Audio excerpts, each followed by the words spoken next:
प्यारे बच्चों, यहाँ हम क्लास 11th का लेन देनों का अभिलेखन फर्स्ट चैप्टर नंबर 3 कर रहे हैं। यहाँ आपके सामने 7 पार्ट पहले आ चुके हैं जिन्हें आप कर चुके होंगे, और अब आप बन जाइए आगे के क्वेश्चंस की ओर।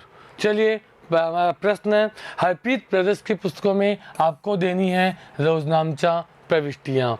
1000 रुपये जिनका भुगतान रोहित को करना था अब डूबत ऋण है। चलिए बनाते हैं जर्नल प्रविष्टि का फॉर्मेट।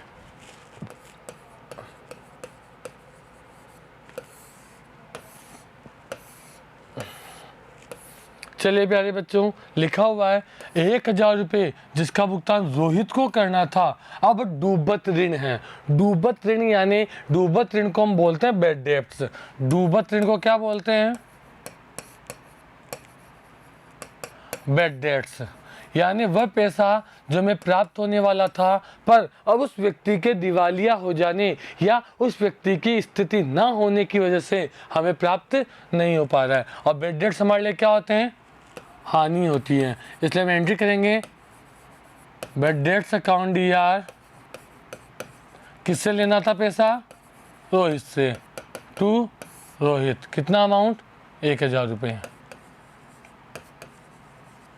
आगे चलें, आगे के ट्रांजेक्शन को पढ़े। लिखा है 2000 रुपये मूल्य का माल का उपयोग स्वामी ने अपने लिए किया। अपने लिए मतलब क्या हो गया?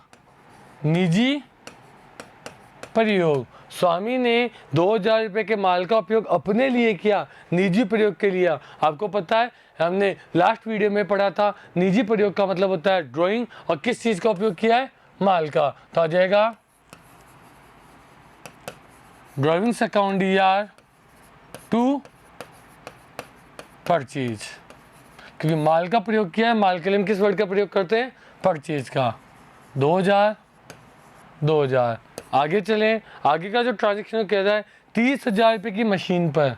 मशीन है 30,000 की, उस पर आपको क्या लगाना है? 10% के दर से 2 महीने के ब्याज की गणना आपको करनी है।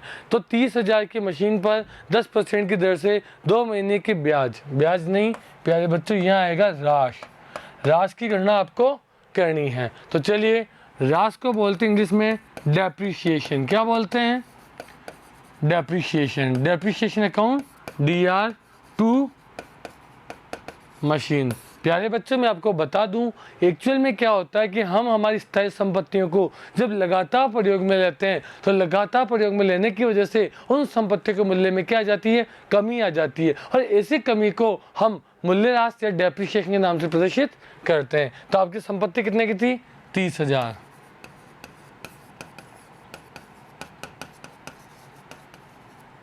30,000 का कितना परसेंट? 10%, और वो भी कितने महीने के लिए? 2 महीने के लिए। साफ साफ आपको लिखा है 2 महीने के लिए आपको राशि निकालनी है। तो आ जाएगा 1500 रुपये। आगे चलते हैं चौथे प्रश्न की ओर। 1,50,000 की पूंजी पर 6% की दर से 2 महीने के ब्याज की गणना कर प्रविष्टि करें। पूंजी पर ब्याज हमारे फर्म के लिए खर्चा होता है, इसलिए आ जाएगा interest on capital account DR to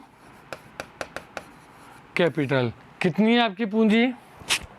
1,50,000। 1,50,000 का 10%, ये भी कितने महीने के लिए? 2 महीने के लिए। इंटरेस्ट ऑन कैपिटल 1.5 लाख का 6%।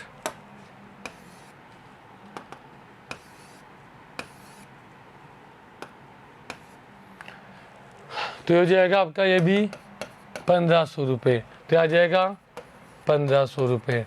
आगे बढ़े, आगे अंतिम प्रश्न है, राहुल जिस पर 2000 बकाया थे वह दिवालिया हो गया, उससे रुपये में केवल 60 पैसे ही प्राप्त हुए, यानी हमारे 40 पैसे हैं वो डूब गए। तो अभी हमने शुरुआत में किया था, डूबने के लिए आता है बैड डेब्ट्स अकाउंट DR, लेकिन यहाँ कुछ पैसा भी हमें प्राप्त हुआ है, इसलिए आएगा केस अकाउंट DR। और कौन है? राहुल टू राहुल से आपको लेना कितना था? 2000 रुपये। तो राहुल के सामने आ जाएगा 2000। कितने पैसे आपके डूब गए? 40 पैसे, तो हो जाएगा 2000 का 40%, 800 रुपये, यानी 800 रुपये आपके डूब गए और 1200 रुपये आपको प्राप्त हो गए। तो इस तरीके से आप बेड डेट्स की जर्नल कर सकते हैं। बेड डेट्स जो पैसा डूब जाता है वो आपके लिए हानि होती है, इसलिए आप उसे क्या करेंगे, DR। अगले प्रश्न की ओर चलें। नीचे दिए गए लेनदेनों से आपको क्या तैयार करना है, रोजनामचा जर्नल प्रविष्टि। प्रश्न है, लेते हैं।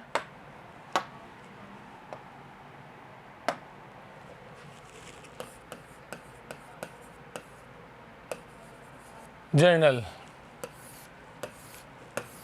चलिए जर्नल की ओर चलते हैं। मशीन की स्थापना के लिए, मशीन की स्थापना के लिए नगद व्यय। प्यारे बच्चों, जब हमने चैप्टर 2 पढ़ा था तब मैंने आप लोगों को बताया था कि मशीन की खरीदने पर उसकी लागत में मशीन को खरीदा गया व्यय, उसकी स्थापना के व्यय, लिए चुकाए गए व्यय, या मशीन को काम में लेने योग्य बनाए गए व्यय को शामिल किया जाता है। इसलिए हम यहाँ पे स्थापना की जगह हम किस वर्ड का प्रयोग करेंगे, मशीन का ही। Machine account debit to cash, कितना है, 500 रुपये। चलिए आगे चलते हैं। माल दान में दिया, क्या दान में दिया, माल। दान को अंग्रेजी में क्या बोलते हैं प्यारे बच्चों, डोनेशन और चैरिटी। यहाँ पे हम चैरिटी वर्ड का प्रयोग करेंगे, तो लिखेंगे 2 चैरिटी अकाउंट DR। क्या दान में दिया बच्चों, माल, और माल को क्या बोलते हैं, परचेज। तो चलिए कितना हो जाएगा, 2000 रुपये। आगे चलिए तीसरे पॉइंट की ओर। आगे लिखा है 70,000 की पूंजी पर 7% की दर से ब्याज लगाया गया। वही अभी अभी हमने पढ़ा था, पूंजी पर ब्याज, interest on capital account DR to capital, किस पे, 70,000 की पूंजी पर 7%। आगे चलें। आगे जो हमारा प्रश्न है वो हमें कह रहा है 1200 रुपये का डूबत ऋण जिसे पिछले वर्ष प्राप्य मानकर समाप्त कर दिया गया था, प्राप्त हुआ। डूबत ऋण प्राप्त हुआ, डूबत ऋण को बोलते हैं बैड डेब्ट्स, और हमें वापस मिल गया तो क्या कहलाएगा, बैड डेब्ट्स रिकवर। प्राप्त हुआ तो क्या आ रहा है आपके पास, कैश। तो जर्नल हो जाएगी cash account DR to bad debts recover, 1200 रुपये। पांचवा पॉइंट है, आग से 2000 का माल क्षतिग्रस्त हो गया। क्षतिग्रस्त हुआ यानी आपको लॉस हुआ, और लॉस भी किसकी वजह से हुआ, आग की वजह से। और आग को अंग्रेजी में क्या बोलते हैं प्यारे बच्चों, फायर। तो यानी आपका लॉस कौन सा हो गया, लॉस बाय फायर। और जो लॉस हो वो क्या होता है, DR। और किस चीज़ का नुकसान हुआ आपको, माल का। तो जर्नल क्या बन जाएगी आपकी, loss by fire account DR to purchase, कितना, 2000। चलिए आगे, छठा पॉइंट, बकाया किराया। कल भी मैंने आपको बताया था बकाया किराया को अंग्रेजी में क्या बोलते हैं, आउटस्टैंडिंग रेंट। तो आपकी लायबिलिटीज होती है, जर्नल हो जाएगी रेंट अकाउंट DR तो आउटस्टैंडिंग रेंट। आउटस्टैंडिंग रेंट कितना आपका, 1000। नेक्स्ट, आर पर ब्याज। नेक्स्ट आपका आर पर ब्याज। आर पर ब्याज आपके लिए इनकम होती है, इसलिए एंट्री हो जाएगी drawings account DR to interest on drawings, कितना, 900 रुपये। आर पर ब्याज आपके लिए क्या होती है, इनकम। आगे चलें। सुधीर कुमार जिसने में 3000 का उधार चुकाना था, अब स्थिति में नहीं है, वो केवल 4500 रुपये का भुगतान कर पाया। 45 पैसे का भुगतान वो हमें कर पा रहा है। बिल्कुल ये प्रश्न वैसा ही है जैसा कि हमने लास्ट क्वेश्चन में किया था। तो आपकी जर्नल बन जाएगी bad debts account DR, cash account DR to Sudhir. Sudhir से आपको कितने रुपए लेने हैं, 3000। 3000 में से केवल वो आपको 45 पैसे का ही भुगतान कर पाया। यानी आप निकाल लेंगे 3000 का 45 पैसे, 45 पैसे का ही भुगतान कर पाया।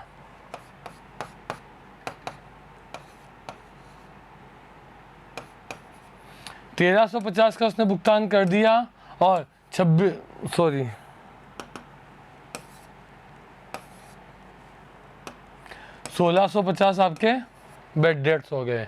लास्ट जर्नल एंट्री चलें, कमीशन प्राप्त हुआ, कमीशन प्राप्त हो रहा है आपको, कमीशन प्राप्त हो रहा है तो पैसा आ रहा है। जर्नल बनेगी कैश अकाउंट ER 2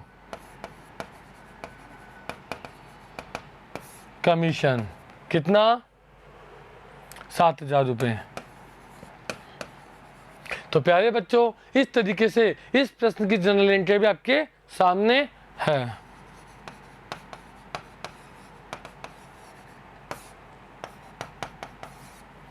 चलिए आगे चलते हैं। 16वां प्रश्न, निम्नलिखित लेन देनों की रोजनामचा में प्रविष्टि कर खाते में खतौनी कीजिए। प्यारे बच्चों, खाते में खतौनी यानी लेजर पोस्टिंग, वो आपको मैंने एग्जाम्पल्स के जरिए समझाई थी। यहाँ पर भी मैं कैश की लेजर बनाकर आपको दिखाऊंगा, बाकी लेजर आप उसी की तरह खुद से तैयार कर लेंगे। तो चलिए शुरू करते हैं। सबसे पहले जर्नल एंट्रीज।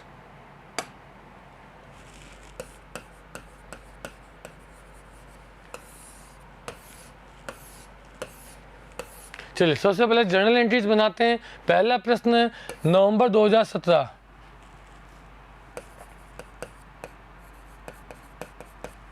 क्या किया? नवंबर 2017 को 1,50,000 रुपये रोकड़ और 50,000 रुपये के माल से व्यापार प्रारंभ किया। रोकड़ से माल प्रारंभ किया, व्यापार प्रारंभ किया, कैश अकाउंट ER, माल से व्यापार प्रारंभ किया, स्टॉक अकाउंट ER 2 कैपिटल।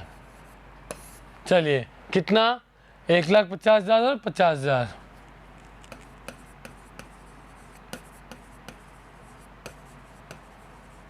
चलिए आगे चलें। नवंबर 3 हरीश से माल खरीदा। ये सभी जनरल एंट्रियाँ वही है जो हम पहले कर चुके हैं, बस हमें क्या करना है, यहाँ पे इन जनरल एंट्री के साथ साथ यहाँ इनकी लेजर भी तैयार करनी है। और लेजर मैं आपको 1-2 लेजर तैयार करके दिखा दूंगा। तो हो जाएगा हरीश से माल खरीदा 30,000 रुपये। आगे चलें। नवंबर 5 नकद माल बेचा। नकद माल बेचा, कैश अकाउंट ER 2 सेल्स 20,000 रुपये, सॉरी 12,000 रुपये।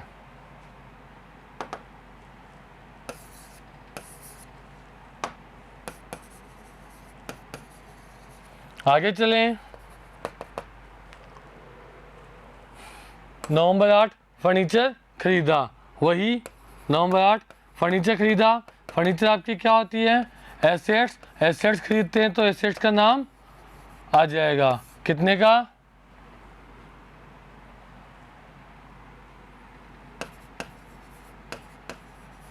आगे चलें। नवंबर 10 में लिखा है हरीश को नकद भुगतान किया। हरीश को नकद भुगतान किया, पैसा आपके पास से जा रहा है। हरीश अकाउंट ER 2 कैश, कितने का भुगतान किया हरीश को आपने? 15,000 का।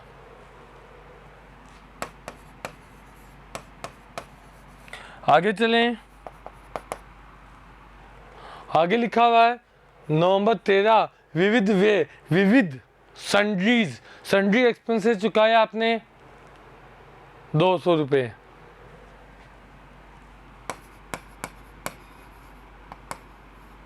Sundry expenses account ER 2 cash, आपने 200 रुपये सन्ड्री एक्सपेंसेस के रूप में चुकाए नवंबर 13 को। नवंबर 15 को नकद बिक्री की। नवंबर 15 को आपने नकद बिक्री की तो आपकी जर्नल बन जाएगी कैश अकाउंट ER 2 सेल्स, कितनी? 15,000।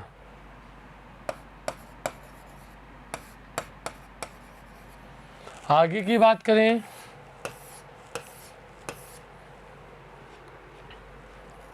नवंबर 18 को बैंक में खाता खोला और जमा कराए, यानी नवंबर 18 को आपने बैंक में पैसे जमा करवाएं। तो मैंने आपको पहले भी कहा था, बैंक में पैसे जमा कराएं या बैंक में खाता खोले, दोनों की जनरल एंट्री क्या होती है, सेम होती है। बैंक अकाउंट ER2 कैश 5000 रुपये। आगे चलते हैं। नवंबर 20 व्यक्तिगत प्रयोग के लिए रोकड़ निकाली। व्यक्तिगत प्रयोग यानी ड्राइंग्स, और ड्राइंग्स के लिए पैसा निकालता हूँ। ड्राइंग्स अकाउंट ER2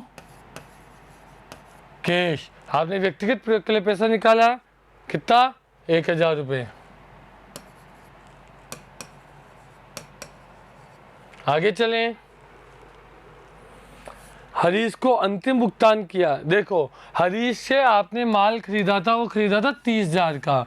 हरीश को आपने एक बार भुगतान कर दिया, वो कर दिया 15,000 का, यानी 30 में से हरीश को आप 15,000 का भुगतान कर चुके हैं। अब हरीश आपसे कितने रुपये मांगता है, 15,000। अब आपने हरीश को जो अंतिम भुगतान किया और 14,700 का आपने किया, यानी 300 रुपये आपका क्या हो जाएगा,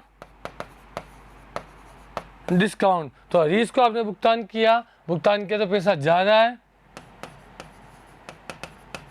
Harish account ER2 cash to discount. यहाँ जाएगा आपका 15,000, यहाँ जाएगा 14,700, यहाँ जाएगा 300। नवंबर 22। आगे चलें। नीतीश को माल बेचा नवंबर 25 को। नवंबर 25 को आपने माल बेचा है, किसको, नीतीश को। तो नीतीश अकाउंट ER2 सेल्स, कितना, 7,000 रुपये। आगे चलो।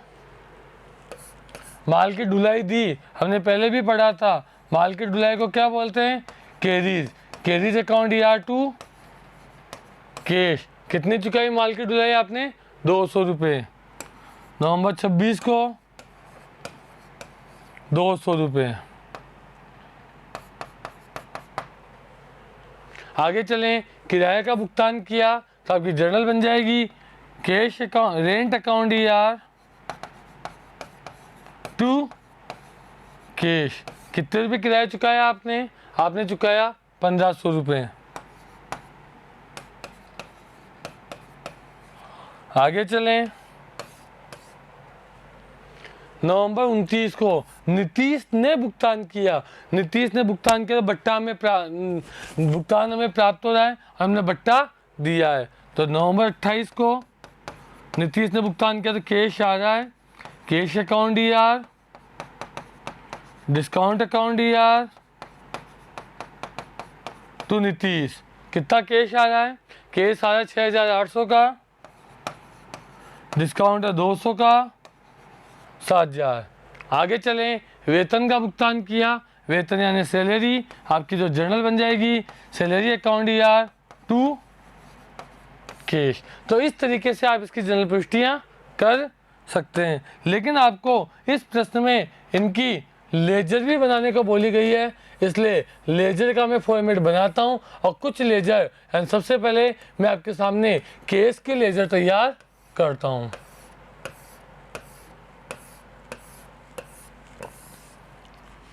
डेट, पार्टिकुलर,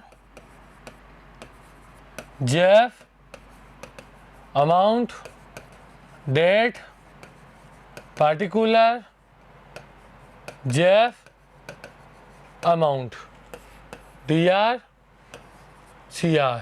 चलिए, पहले ट्रांजैक्शन में केस कहाँ आ रहा है, DR में, और कैपिटल हो रहा है CR में। तो हम इसकी एंट्री DR में आया तो DR में करेंगे टू कैपिटल, और लिखेंगे कौन सा, CR वाला टू कैपिटल। अमाउंट आएगा केस के जो सामने है, 1,50,000।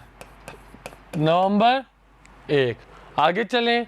इसमें केस आ रहा है क्या, नहीं आ रहा। इसमें केस आ रहा है क्या, हाँ, case account ER2 sales. Case क्या आ रहा है, DR। तो एंट्री भी कितनी होगी, DR में। क्या लिखेंगे, टू सेल्स। कितना अमाउंट, 12,000। आगे चलें। इस ट्रांजेक्शन में केस आ रहा है, हाँ केस क्या आ रहा है, सी आर, डी आर कौन हो रहा है, फर्नीचर, तो सी आर साइड एंट्री करेंगे बाय फर्नीचर 5000 नवंबर 8 को। तो आपको समझ आ रहा है, जिस अकाउंट को हम बना रहे हैं अगर वो डी आर हो रहा है तो डी आर साइड हम एंट्री करते हैं सी आर वाले से, और जो सी आर हो रहा है तो सी आर साइड एंट्री करते हैं डी आर वाले से। नवंबर 8 के बाद इसमें भी केस आ रहा है और सी आर हो रहा है नवंबर 10 बाय क्या आ रहा है, हरीश, बाय हरीश। कितना अमाउंट है, 15,000 रुपये।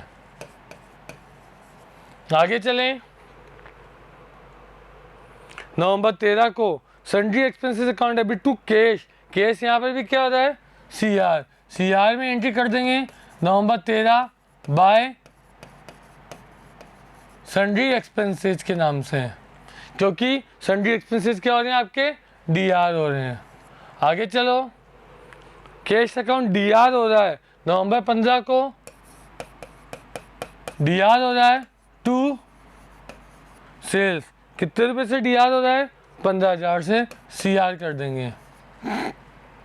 आगे चलें, यहाँ पे भी कैश आ रहा है, कैश सी आर हो रहा है नवंबर 18 बाय बैंक, बाय बैंक करके आ जाएगा 5,000। नेक्स्ट नवंबर 20, यहाँ पे भी केस क्या हो रहा है, C R, C R side entry करेंगे बाय जो डी आर हो रहा है उसका नाम लिखेंगे बाय ड्रॉविंग्स 1,000 रुपये। आगे चलो, हरीश अकाउंट यार टू केस, केस क्या हो रहा है, सी आर हो रहा है नवंबर 22, केस सी आर हो रहा है तो सी आर साइड लिखेंगे, लेकिन लिखेंगे किसको, डी आर वाले को। डी आर में कौन है, हरीश, और अमाउंट किसके सामने का आएगा, केस के सामने का 14,700। आगे चलो, नीतीश टू सेल्स, केस नहीं आ रहा, कैरिश टू कैश नवंबर 26 बाय कैरिश, केस क्या हो रहा है आपका, सी आर, इसलिए एंट्री आपने किस साइड की, सी आर साइड, लिखा किसको, डी आर वाले को 200। आगे चलें, rent by two cash by rent, कितना अमाउंट है, 1,500 रुपये, डेट कितनी है, नवंबर 27। आगे चलें, cash account D R, discount account D R to Nitesh, cash क्या हो रहा है, डी आर, तो एंट्री भी कितनी होगी, डी आर में नवंबर 28 टू नितीश, कितना 6,800। तो देखो डिस्काउंट भी डी आर हो रहा है, लेकिन हमें डिस्काउंट से मतलब नहीं है, कैश डी आर हो रहा है, सी आर कौन हो रहा है, नीतीश, तो उसके नाम से यहाँ पे भी गैस के साथ डिस्काउंट सी आर हो रहा है, पर डी आर कौन हो रहा है, हरीश। यानी आपको जिस खाते को आपने बनाया है वो डी आर हो रहा है, सी आर, सबसे पहले ये देखना है, और उसके बाद कौन डी आर है या सी आर है उसका नाम लिखना है। अगर आपका कैश डी आर है तो डी आर साइड एंट्री होगी सी आर वाले ट्रांजेक्शन से, केस आपका सी आर है तो सी आर साइड एंट्री होगी डी आर वाले ट्रांजेक्शन से। तो प्यारे बच्चों, ये पार्ट आपका यहीं समाप्त होता है। नेक्स्ट वीडियो में हम बचे प्रश्न लेकर आपके सामने आएंगे।